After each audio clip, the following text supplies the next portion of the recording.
What can you learn from your enemy? For decades, the American military has focused on building exquisite platforms, million-dollar jets, and billion-dollar ships that were designed to be invincible. But recent conflicts have revealed a terrifying new math. An expensive missile costing millions that eliminates a cheap drone costing thousands of dollars is a net loss for the defender. Sun Tzu famously wrote in The Art of War that the soldier works out his victory in relation to the foe whom he is facing. He taught that just as water shapes its course according to the nature of the ground or its container, a military must shape its tactics to its enemy. For the US military, that means a humbling realization. To win the next war, we have to be willing to adopt the very breakthroughs used by those we're trying to stop. That breakthrough is the Iranian-designed Shahed-136, a slow, loud, and incredibly cheap kamikaze drone. It doesn't need to be stealthy. It just uses GPS to fly hundreds of miles and then dive onto its target. In the Ukraine and the Middle East, these drones have been used in massive swarms to overwhelm sophisticated defenses, proving that if you have enough dumb weapons, you can eventually exhaust even the smartest shield. To counter this drone threat, the Pentagon is finally fighting back with its own version of a flying lawnmower. The US is now fielding Lucas, its first Shahed-style one-way attack drone. It's designed to be cheap, scalable, and deployable from trucks, trailers, and even warships. But what is Lucas? Well, it stands for Low Cost Uncrewed Combat Attack System. But don't think of it as a traditional drone that flies out and comes back home. This is a loitering munition, essentially a one-way ticket for a high explosive warhead. Publicly, the military defines Lucas by three pillars. First, extensive range, allowing it to reach deep into enemy territory. Second, autonomous operation. Unlike the Predator drone, it doesn't need a pilot with a joystick. It navigates and targets independently using its own onboard software. And third, launch flexibility. It's platform agnostic, meaning whether it's a catapult on a beach, a rail in the back of a truck, or a shipping container on a Navy deck, Lucas can get airborne from almost anywhere. So why the sudden shift towards cheap and disposable? Because the Shahed-136 era proved that quality has a quantity all its own. It's a lesson that we seemingly keep having to learn. In modern conflict, low-cost strike drones have generated outsized strategic effects. They've punched way above their weight class. Remember, this little annoying target in swarms does more than get lucky and hit a target. They actually saturate and overload sensors, which forces the adversity to waste their limited supply of million-dollar air defense missiles on $35,000 targets. With the Lucas drone, what we are seeing is basically a fundamental US pivot toward cost exchange dominance. It's the realization that to deter a modern adversary, you don't just need the best technology, you also need the most attritable mass. This is about being able to lose 100 drones and still have 1,000 more in the air. The enemy simply can't reload fast enough. But here's the thing, we should think of Lucas about more than just the explosion at the end of the fight. What this really is a tool for regional deterrence, stand-in strikes, and threat emulation. It's the tip of the spear for a new era of American warfare, one where the industrial base itself is the weapon, and good enough is finally more important than perfect. PilotPhotog.com. The story of Lucas began with a rare admission from the Pentagon. The other side actually had a good idea. Instead of spending 10 years and $10 billion trying to invent a Shahed eliminator, the US decided to build an American version of that exact system. The program was born out of Arizona-based SpectreWorks, where engineers literally reverse-engineered captured Iranian drones to create a Western mirror image. When the drone was unveiled at the Pentagon in July of 2025, it was a shock to the system.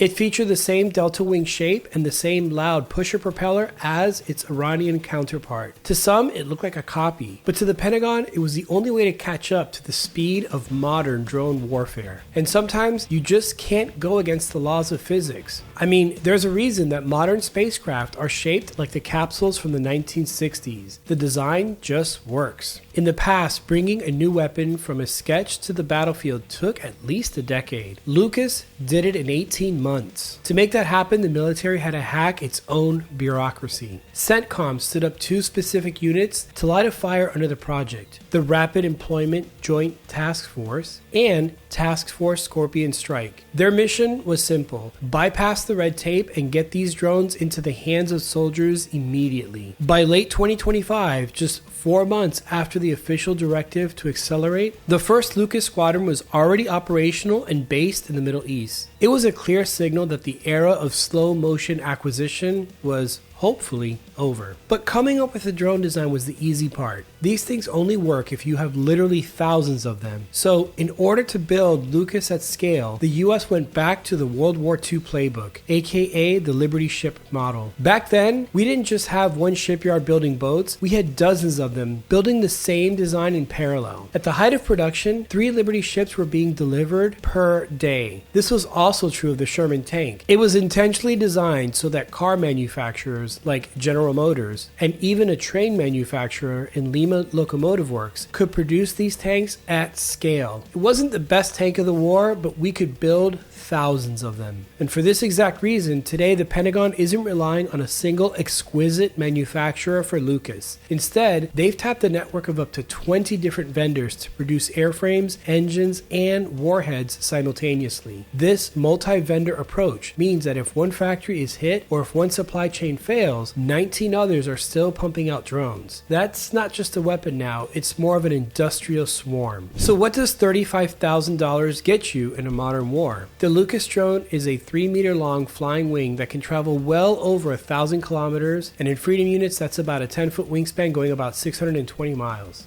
It carries a 50-pound warhead and can be launched from almost anything: a catapult, a rocket rail, or even the back of a moving flatbed truck. But the real secret isn't in the hardware, it's in the brain. Unlike basic GPS that's used by adversaries, the Lucas drone is designed to be more fully autonomous. You may have heard about that AI thing that everyone's talking about these days. Well, using its onboard processor and algorithms, the Lucas drone can navigate through electronic jamming, hunt for targets on its own, and even talk to other drones in a mesh network to coordinate a swarm. It's good enough to be cheap, but smart enough to be lethal.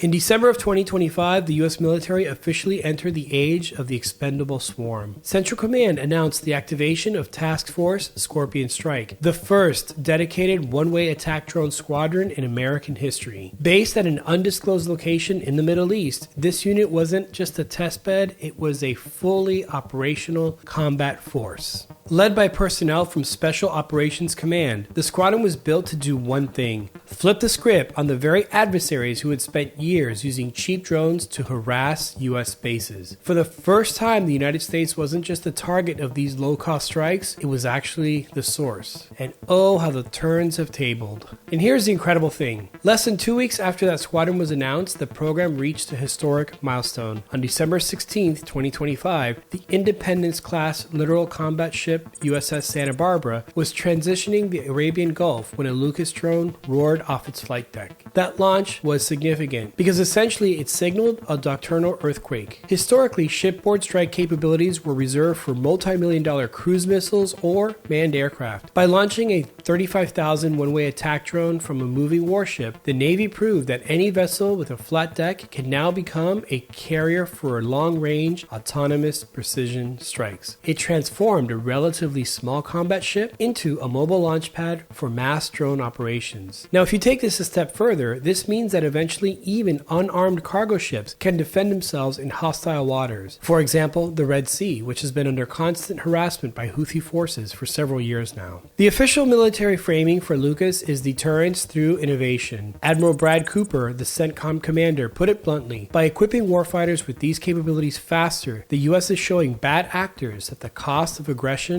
has just gone up. In practice, this means that Lucas acts as a high-stakes chess piece. It allows the US to project power and strike targets without risking a single pilot or a billion-dollar airframe or even a multi-million-dollar missile. If an adversary sees a squadron of Lucas drones on a tarmac or a ship's deck, they aren't just looking at weapons, they're looking at a force that can be sacrificed in waves to achieve a goal, and all you gotta do is push a button. While the public mission is deterrence, the actual operational use of Lucas is where things get interesting. In the hands of Task Force Scorpion Strike, these drones are not just flying bombs, they're tools for saturation. Let's take this a step further. Imagine a future conflict where a single ship or a ground unit launches 50 Lucas drones at once. They don't all have to hit their targets to be successful. Their mere presence forces an enemy radar to light up and their expensive air defense batteries to fire. By the time the adversary has exhausted their missiles shooting down $35,000 drones, the sky is clear for the high-end US jets to move in. What that means is that by using these drones as a first wave strike, Lucas won't win the fight on its own, but it will change the math of the entire battlefield and how enemy air defenses are configured and deployed.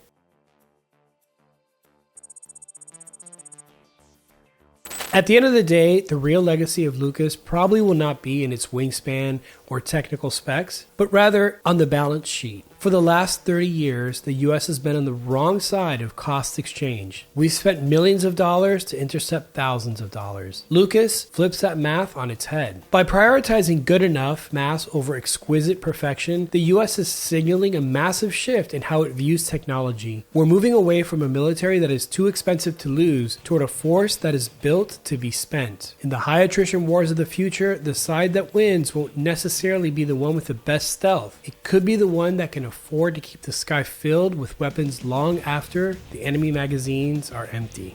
So when you think of drone swarms, it really could signal the end of the lone wolf aircraft and the birth of the layered, attritable swarm. In the coming years, expect to see Lucas integrated into every level of the theater. It will act as a decoy to force enemy radars to reveal themselves, a stand-in strike option for maritime operations, and a low-cost alternative for suppressing enemy air defenses or SEAD. Once you have a common, cheap airframe that works, the possibilities really are endless. We'll see variants of these drones for electronic warfare, mobile communication nodes, and long-range ISR, all using that same $35,000 chassis. Now, getting back to that Liberty ship analogy, that's more than a fancy marketing slogan that invokes nostalgia. It's also a warning to our adversaries. The decisive factor in a peer-to-peer conflict may no longer be marginal performance gains in software or sensors, but rather industrial output, just like what we saw in World War II. By building a starting supply chain of 20 plus vendors and a design that can be assembled in a garage as easily as a high-tech factory, the US is rebuilding its industrial muscle one contract at a time. And Lucas is just the beginning. In reality, the goal is clear. The Drone Dominance program aims to produce hundreds of thousands of these systems. Scaling isn't just a logistical challenge, it's the means to an end and a weapon in and of itself. But look, it's not all pros with no cons. This swarm future brings its own set of headaches. As we move toward thousands of autonomous drones in the air at once, the military faces massive hurdles in command and control. How do you manage the roles of engagement when a drone decides its own target? How do you deconflict a sky crowded with friendly and enemy autonomous drones? Should there be a recall option or a self-destruct failsafe? What about these drones being hacked in flight? Let me know your thoughts in the comments below and let's discuss. Furthermore, we're now in an arms race of the cheap. As drones get cheaper, defenses are pivoting toward lasers, electronic warfare, and high-capacity guns to take them out for pennies on the dollar. The American Shahed has started a race where the only way to stay ahead is to adapt faster than the enemy can build a better fly swatter. So in many ways, we're in a micro arms race, pun very much intended. What we are seeing with this latest revelation of drone fighting tech is really that the Lucas is a bet. It's a bet that the next strategic advantage won't come from the most expensive aircraft ever built, like the F-47, but from the sky that can field and sacrifice thousands of good enough weapons faster than defenses can cope. Now, make no mistake, the era of the invincible multi-billion-dollar platform isn't over. There's still a place for that F-47 and B-21 Raider, but it's no longer the only way to fight. The American military has learned from its enemies, adopted their tactics, and is now ready to outscale them. In the future of warfare, the most sophisticated thing about a weapon might just be how many of them you're willing to lose. Thanks for watching. If you enjoyed this video, please subscribe and click that bell for notifications. If you'd like to go above and beyond, consider becoming a channel member or patron where you get early access and behind the scenes vlogs. Now you know.